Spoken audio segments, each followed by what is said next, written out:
Welcome back, and now moving on to our feature discussion of the week. And as always, we're mixing things up and doing something slightly different. And this week it is Don't Sleep On ... So with this feature, what we're going to do is we're each going to take it in turns to talk about a game that was either a commercial or critical failure that we feel maybe not actually be that bad. So we're saying don't sleep on it because actually it's not too bad. So just to be clear, we're not necessarily saying these games are the greatest games of all time or that they're even the best example of their genres. But we're saying they have some saving qualities to them. There are some entertaining parts to them that we think are actually really good. And we think people really shouldn't miss out on it. Shouldn't dismiss it completely out of hand. They are actually pretty entertaining games. So yeah, let's crack on with it. Scotty, what game should people not sleep on for you? So you might have seen me, if you're watching the video, have oh my god, I forgot to do this because I meant to grab it before we started so that I had a visual aid. My choice is Night Trap. Ooh. This is either going to surprise no one or everyone. So this is the limited run. This is the Vita edition, actually. I'm gonna make Graham jealous because there's the game. But they did this guy. They put it in a nice Sega CD case. That's cool. But anyway, Night Trap, for those that don't know, is that FMV game that brought Sega and Nintendo to court, to Congress, against the Congress. Yep. That and Mortal Kombat 2, because there was blood. Night Trap had apparently risque scenes involving taking advantage of a girl. Nope. They pretty much lied about what is actually in this game in court, and none of them had ever played it. The people arguing that it was a bad game for kids and whatever, video games. So I feel like people have slept on this. You either know it or you don't. And even after getting it described to you, you still might have no idea what it is. But Night Trap is a game that is now part of history, and it's one of the more unique experiences I've ever had with a video game. As Graham mentioned, I'm not saying this is a good game, but it's one of my favorites for being so ambitious. And for those who have absolutely no idea, it's an FMV game, so that should kind of set your expectations a certain amount there. But you have control of security cameras. You are part of the team called SCAT. I forget what that stands for. Special Control Attack Team. But anyway, you have control of security cameras and booby traps throughout this house to prevent vampires from killing teenagers. The game itself, if done correctly, you could finish it in 30 minutes or around half an hour. But you're not going to the first time you play this, because you have to switch between the different cameras, hit the right button, assuming that you have the correct color chosen for the traps to work correctly. It's hard to explain without a visual aid, but there are actually 2 hours of footage throughout this game, and you can watch all of them in the limited run releases through that. Screaming Villains re-released this game on Vita, PS4, and eventually Switch, which I do own the Switch copy. I mentioned before, I bought the Switch copy even though I already owned it on PS4 and Vita, but I felt like owning the Switch copy was a part of history because in court, Nintendo said Night Trap will never be on a Nintendo system. So I had to get it on Switch because it's a big middle finger to the man. This game was praised for its B-movie quality, but it didn't really sell gangbusters. I don't think anyone actually knew about it until the court hearings and stuff. And by anyone, I mean like unless you knew what it was going to be before it came out or anything like that. But it was done by Digital Pictures, I believe, who did Corpse Killer and Double Switch. Double Switch is really the only other game that is like this at all in any sense of the genre, which I don't even know what the genre is outside of FMV. But it amazed me the first time I played it. And unfortunately, it's up there in price if you want to get the original version of it at all on like 32X CD or I can't remember if this got a Saturn release or not. Maybe not in America. It's actually thanks to Chris that I even played this game because he got me a PS4 copy from Limited Run, and I just fell in love with it.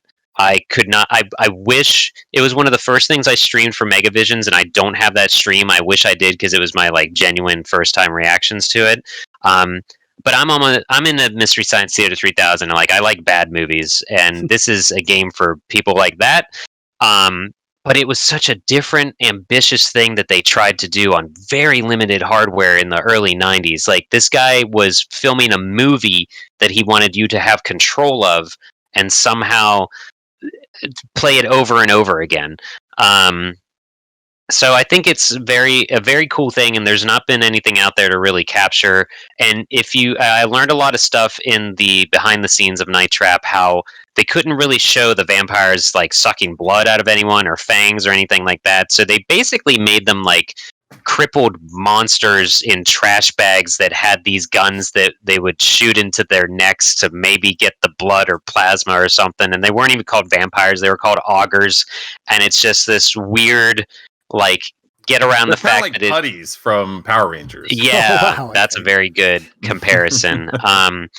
I just think that it's a game that more people need to play, and anyone growing up with games now, like if your first console was the Xbox One, you might not care about this game, but like FMV is a lost art. I would almost argue FMV games. So my choice I think more people need to play Night Trap is what it comes down to.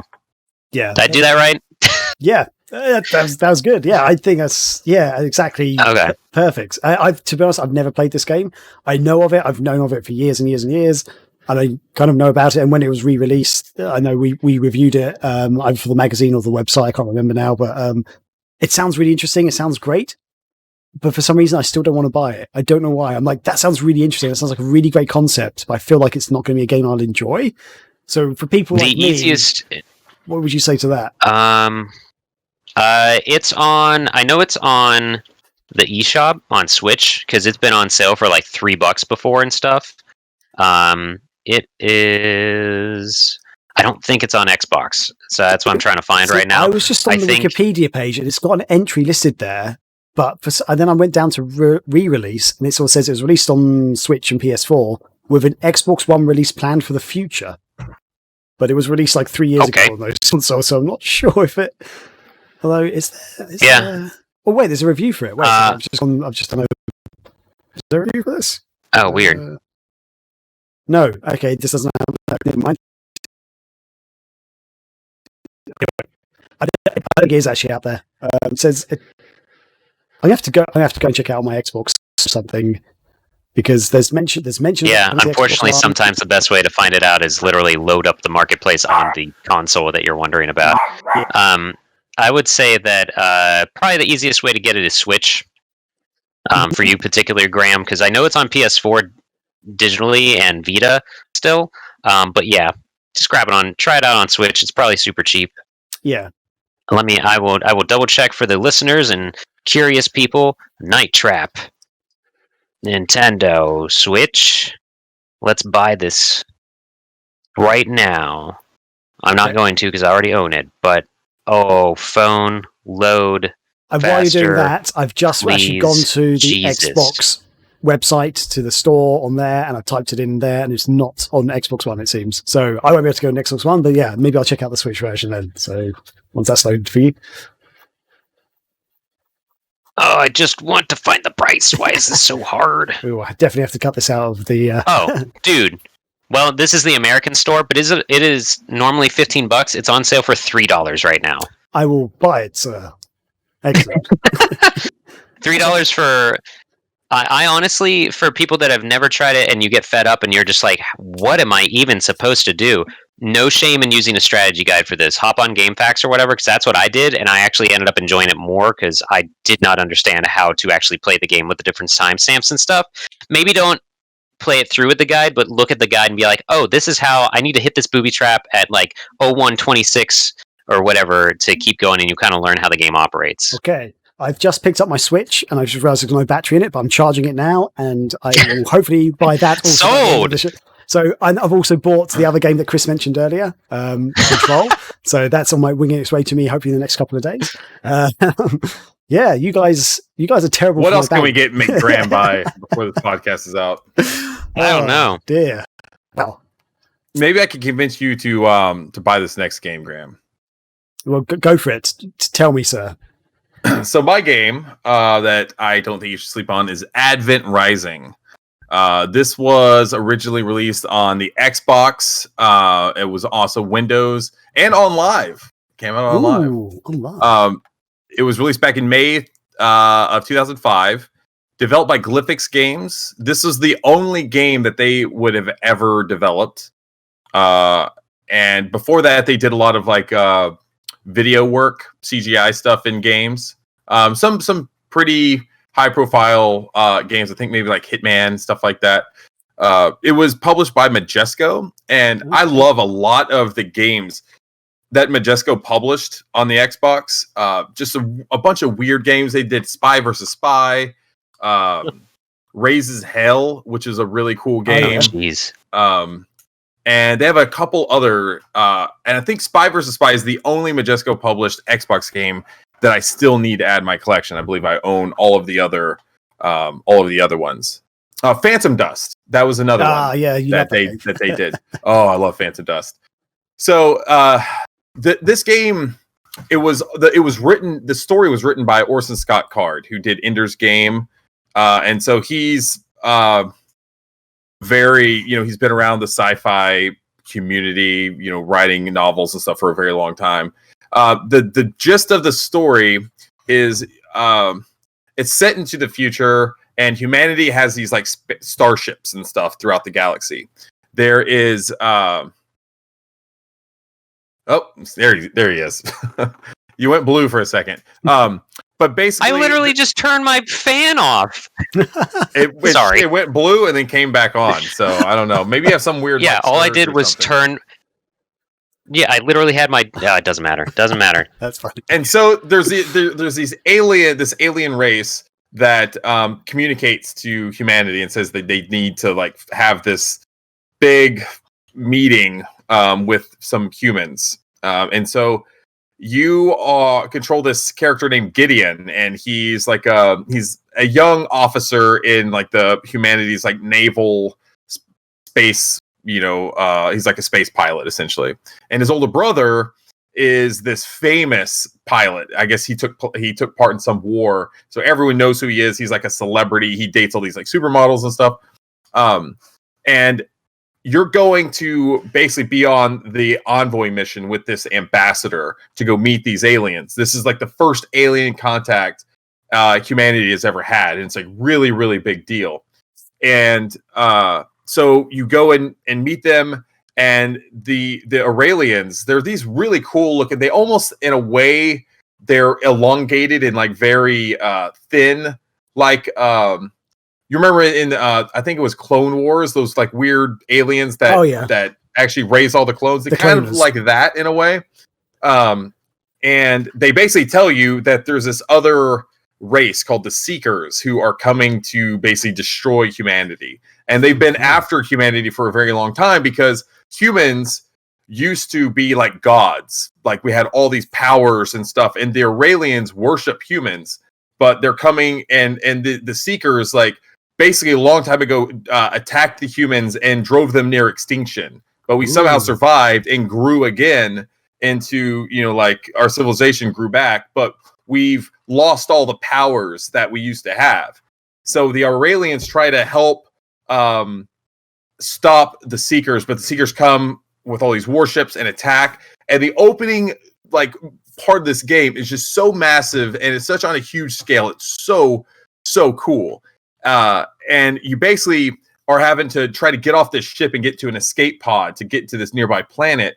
And right before you get on, you have to make a choice between either saving your brother or saving your girlfriend, who's like your fiance. She's a doctor.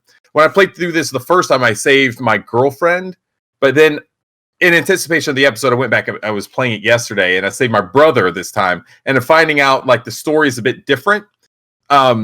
The game definitely takes like heavy inspiration from Halo for sure. Like there's even like a warthog style vehicle they call the Scythe in there. It controls basically the exact same thing.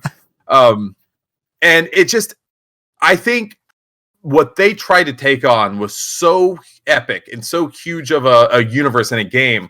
The gameplay doesn't meet up with like the scale of the story and stuff. The gameplay is it's just not that competent of a shooter. It's just not as polished that you see when you play like Halo, and Halo 2. Like those games, just for its time, it changed games like for so many different reasons. But I will say it does have an amazing orchestral soundtrack that does have that like still Halo type, ambiance and stuff. I think there's some really cool stuff it does. It has like destructible environments. So like if you're shooting at like a barrier and someone's behind it, it'll like chip away, and then you can like actually shoot like an enemy through it. It has dual wielding, and you can switch between first and third person whenever you want. And I wrote down a whole pages of notes as I was playing this game. Because analog. I love this game when I first played it. Because it changes midway through, because it's not just a space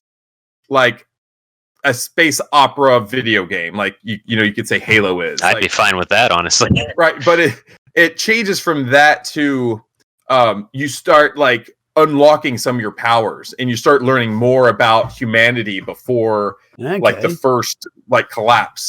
And once you start unlocking a lot of powers, you get to be so powerful. It's awesome. Like you're shooting like lasers and stuff out of your hands. You're basically like a Jedi, and it's so much fun. It gets silly. Like towards the end of the game, you could just do so much crazy stuff in it. It's really, really cool.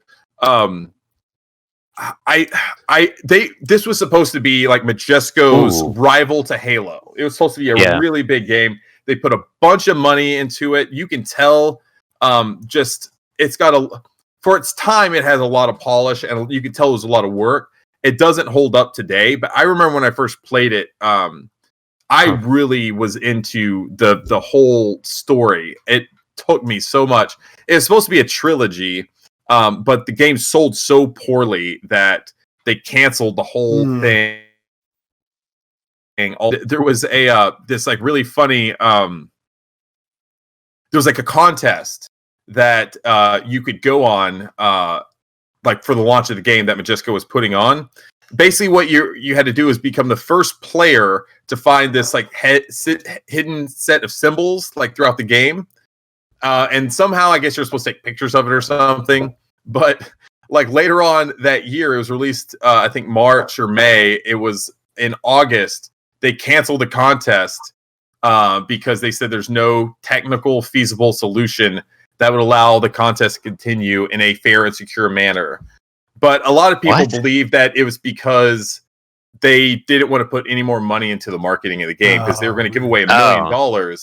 And so this was like Majesco's way of canceling the contest and just cutting all strings to this game. Wow.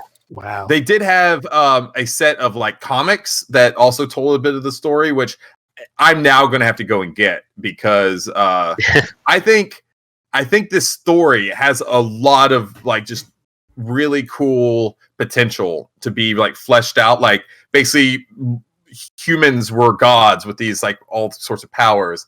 I think that's a really cool idea. And it was just kind of a bummer that this game didn't pan out a little bit better. It actually got a 4.5 out of 5 from GamePro.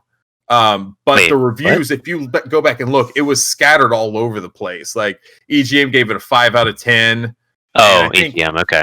I think now it has like a close to like a 70 like Metacritic score or something like that. So it's an average game at its very best. But I think it does enough like really interesting things well enough that it deserves to go back and play it. Don't go into this game thinking it's going to rival Halo, because you'll be disappointed. But just give it a chance and just take it like for what it does. And I think there's some fun to be had there. And certainly I think the story, if you're a sci-fi fan, I think there's some really cool stuff that it does. So I say check it out.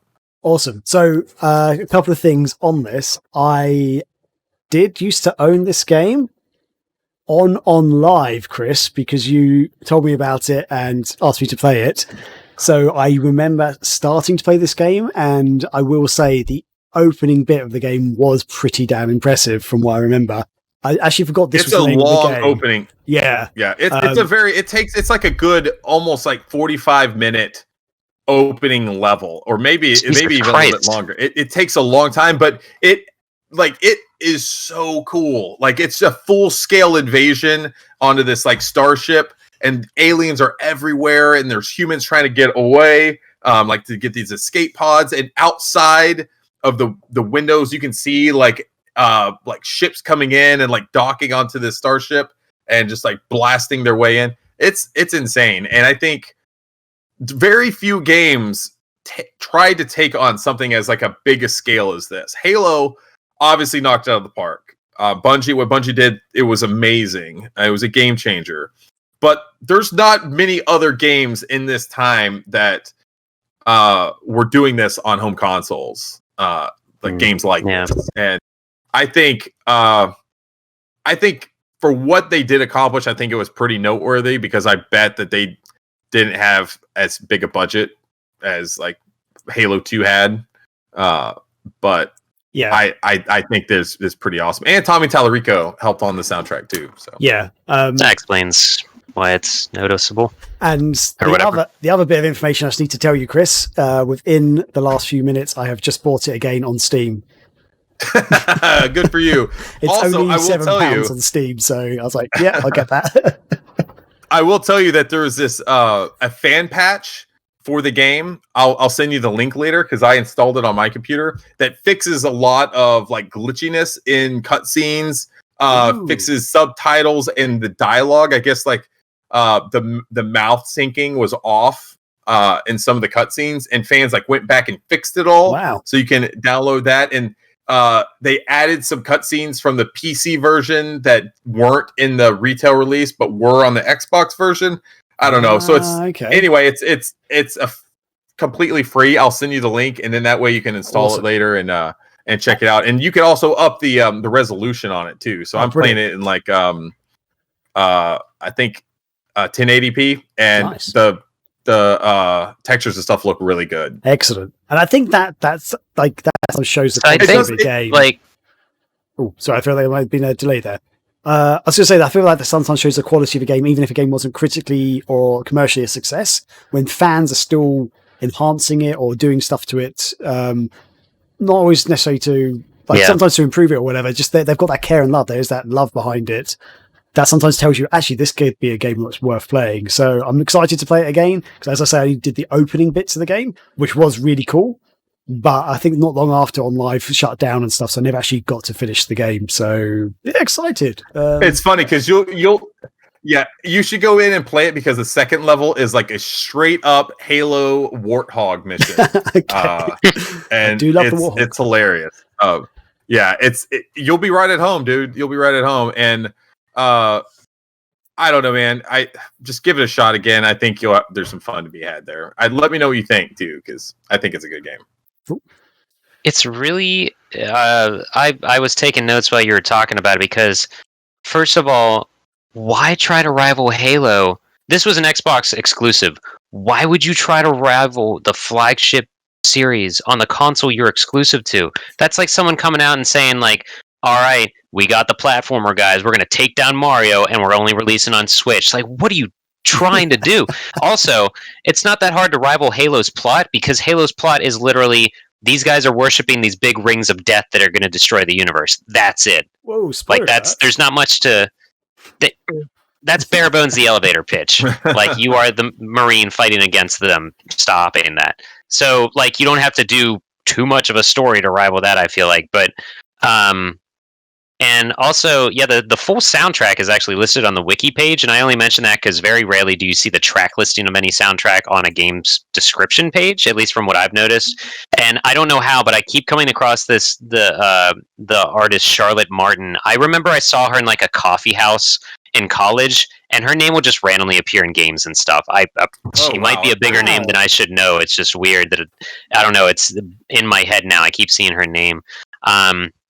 But also, you mentioned how it was going to be a trilogy, and they kind of just pulled the reins on it.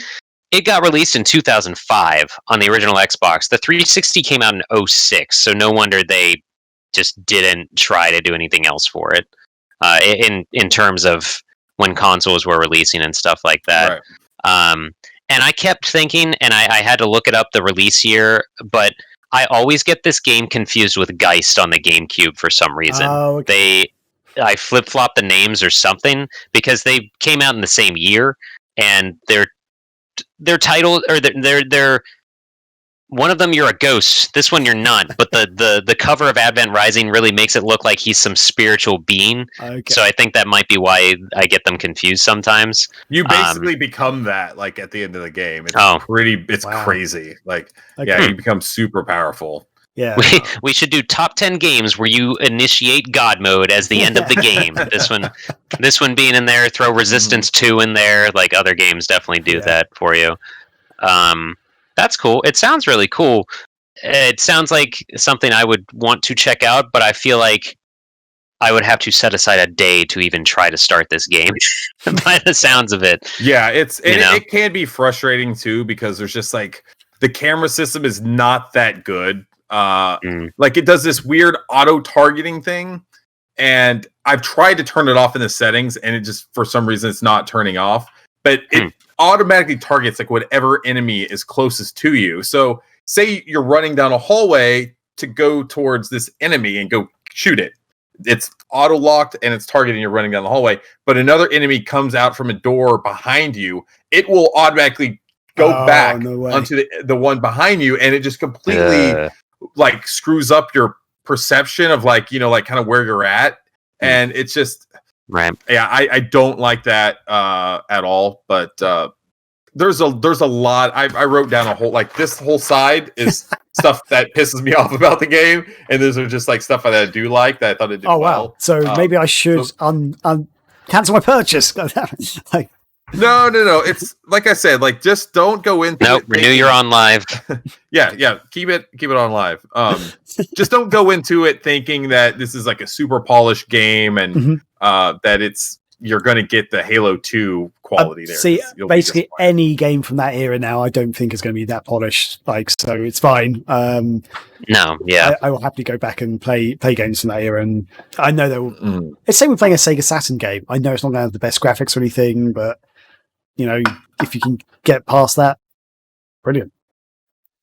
Right on. This one looks like it enforces my idea that like games on the original Xbox were just part of the same universe. Like I feel like, granted, we just talked about them, and maybe that's why. Like I feel like Halo, Beyond Good and Evil, like Advent Rising, I feel like these are all part of the same world somehow. I can understand that actually. Yeah, you kind of do get a weird vibe about it.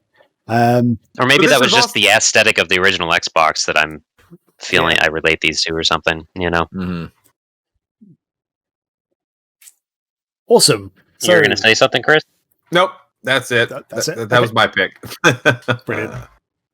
So, on to my pick. The game I feel like people should not sleep on is an Xbox One console exclusive, and it's also on Windows. It is ReCore. Unfortunately, I don't have a box to show you because I've got it digitally. I really wish I did pick up the actual physical version, but ReCore. Have any of you heard of this game at all? Just going to ask that first up. Heard it was horrible. It was the game that was made after Mighty Number 9 by some people on that team. Okay. And Chris, have you ever heard of ReCore? Yeah, I have. It looks kind of neat, but it was just one of those games that just didn't seem like was right up my alley, and so I never played it. So, yeah. ReCore, it did look really cool. When I saw it first announced and everything, it looked like something I'd want to play. Yeah, so ReCore, I think like when they were first announcing it and stuff, they did have a bit of a marketing budget behind it. They were pushing it a bit, but then it kind of just died off, and reviews came out. It did not do commercially that well, and the reviews were very mixed, bordering on not very good. It was released in 2016. As I say, it was on Xbox One and PC. It's developed by a developer called Concept and Armature Studios, and it was published by Microsoft Studios. And it's so when it was released, actually, no, I'll tell you more about the game. So it is an action adventure platform game, third person, It's set in the future. It's a sci-fi style game. You are on this planet that's kind of like a kind of deserty, dusty planet called Far Eden. And you play the female protagonist is called Jewel Adams. And the part of the main gameplay is that you have these sort of robotic dog machine type creatures that sort of follow you around called core bots. And they help her in attacking enemies and solving puzzles and stuff. They each of her robots, her core bots, has unique abilities which help you get through the land and solve different puzzles and stuff. Essentially, you're like a volunteer who's been sent off to colonize this planet, Far Eden, and you wake up after centuries of cryo sleep to find literally nothing's gone according to plan. You're trying to. So when you awaken, like there's sort of structures and stuff that's being built, and the planet's kind of like a desert. Nothing's really been resolved as it should have been. The planet's not really truly inhabitable. So you're trying to work out why this has happened. So you've got this sort of big open world type adventure, like playing field to run around in, and you go through like different. I don't want to say they're tombs as such, they're kind of like, or dungeons as such, but that's kind of what they are, if that's the best way to explain it. You do go to these areas where you have sort of platforming segments and shooting segments. It's a shooting kind of game, like platform shooter. And when it was released, it was praised for its graphics on most parts, but they had quite bad loading issues when it was first released. There was comments about how some of the load times were up to 4 minutes long, which, on Xbox One, you're like, what? Yeah. That's not good. And like Destructoid gave it 4 out of 10. GameSpot gave it 6 out of 10. It got like Games Radar gave it 2 out of 5, and yeah, it basically got either very average or just below average scores from most reviewers. But then Microsoft released the definitive edition version, which basically cleaned up all those problems. So the reviews are not the reviews, the loading times are much better. That I've never had, although when I played it, I've never had a loading time that was 4 minutes long by a long shot. They're actually normally pretty quick when I've been playing it. And I think it's just a really enjoyable game. I think gameplay wise, it's actually very solid. It's not groundbreaking by any means in terms of gameplay. There's elements of genres and games that you would have played before that this feels like it's cherry picked from a little bit in areas. The best way for me to describe it, it's kind of like the second generation Tomb Raider games. So Tomb Raider Anniversary, Tomb Raider Legend, Tomb Raider Underworld. It's that style gameplay, but in a futuristic setting. So some of the, as I say, dungeon type areas you go into kind of feel like some of the levels or puzzles that you have in those sort of Tomb Raider games. The way you run around and shoot feels quite similar. But I really enjoyed it. I thought it was great. I love the world that you're in. There's some certain areas you go to, like they've got some really big, wide open areas that you're in, and they've got some really cool set pieces, and you have to like make your way through them. Jewel has like these sort of little jetpacks to help her like move around and jump higher and things. And as I say, her robots, her core bots, help her out to get through things. And the combat system's really fun. The different animals, the different core bots that you have with you, that you can attack different enemies in different ways and stuff. And the storyline is pretty simple, but it's actually really fun, and I like the mystery behind it. And I just think it's just a very solid, entertaining game, and it really annoys me that it didn't do very well. I'm just like, this is actually a really cool idea. Yeah. It's fun. I would have loved to have seen more of it, but yeah, it just did not do very well, and it's really sad because it also looks gorgeous. I mean, it's set on a desert world, so you kind of got a lot of browns and stuff, I guess. But some of the pieces in it look really good, and the robots you fight a lot of robots. Most of the enemies are robots basically in this game, so they look really good, and they've got different style ones. Like you've got sort of a dog style robot, you've got like a gorilla style robot who follows you around and stuff, and they've got different strengths and weaknesses to help you get through puzzles and fight enemies. Yeah. So yeah, that's it. That's all I can really say about the game. I don't want to give too much away, but I think it's really definitely worth a play. I'm sure it's quite cheap to get hold of these days. Yeah, I want to play this one. I wanted to when it was out, but I didn't have an Xbox One, and I am more likely to buy a console game than a PC game if there are 1 or 2 releases. Concept, who you mentioned, that is who made Mighty Number 9. So Okay. that did not help. Unfortunately, that did not help this game at all, and it's bad that people are so shallow that they think, oh, they did this, they're doing this, it's not gonna be good. They didn't even make the whole game. They didn't. It was like split in half or something. Yeah. But it sounds like something I'd want to play. But yeah, I think it just suffered. 4 minutes is ridiculous. Yeah. There is also. I don't know how. There is. This is one of the games. on that's Game got- Pass. Oh, sorry. It's on Game Pass, is it? You say? Yeah. That's cool though. Okay, cool, awesome. It also has a free trial as well, like a demo that you can try out if you really want to. I'm not sure how good the demos are, but yeah. Or in the UK, it's only £14.99. So it's and the thing is, the guy behind it's on it, Steam. it's on Steam now as well. Okay, I didn't know that. I knew it was Yeah, on, the definitive edition is $20 on Steam. Okay, well, maybe check out. That might be the way to play it. Yeah. Maybe. But it's also it's also by Oh wow. Keiji Inafune, who made Metroid Prime. So it does have some kind of good people behind it, I guess. But There's a bundle on Steam for this. It's $70, and apparently that's 12% off the full price. The bundle includes this, Sunset Overdrive, and Quantum Break. Oh wow. So there you go, Graham. That's your hitters. That's basically all the games I say don't sleep on, but Yeah. Yeah, the don't sleep on bundle. Graham, I just Yeah. set it to install. Yes. Excellent. I hope you enjoy it. And as I said before at the start of the thing, I'm not saying this is the greatest game ever, and I'm not saying it'll change people's massive Tomb Raider fans may not think this is as good as Tomb Raider, but I really enjoyed it, and I feel like as a Tomb Raider fan, I did enjoy it because I enjoy that kind of game. But yeah, I think it's well worth playing. I was kind of surprised when I found out how poorly it did. Yeah. There we go. So I hope to play it someday. Unfortunately, I don't like to sit in front of my PC to play games, and I don't have an Xbox One, though. I feel the So- same, but if you How can, maybe one day we'll get you an Xbox One. That's fine. Go right ahead. I was just going to say that, I mean, I think it's really cool that all of us are buying or downloading what we just talked about and recommended. So hopefully that goes the same for the audience a little bit. I do want to play ReCore, but yeah, I enjoyed this feature, and a lot of picks and things to check out now for each of us. So I think that's cool that we talked each other into stuff.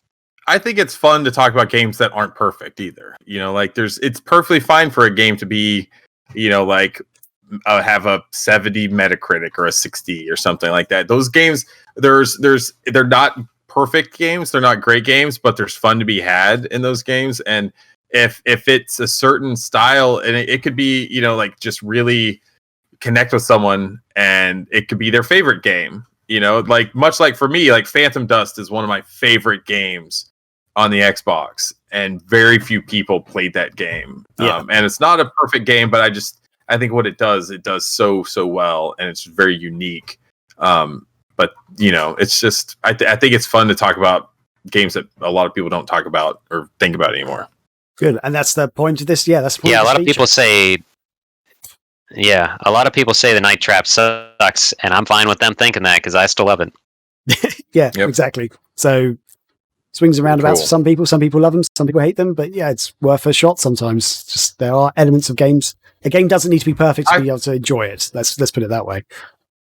That's right. And I think that will do it for the show this week, everybody. And I hope you guys enjoyed it. I hope that all the listeners and viewers enjoyed the show. If you've got any comments about it, any feedback, we'd love to hear it. As we say, any of the games or TV shows or movies that we mentioned, if you've watched it or played them based on our opinion or recommendation, please do let us know. And yeah, otherwise, take it easy and stay safe. See ya.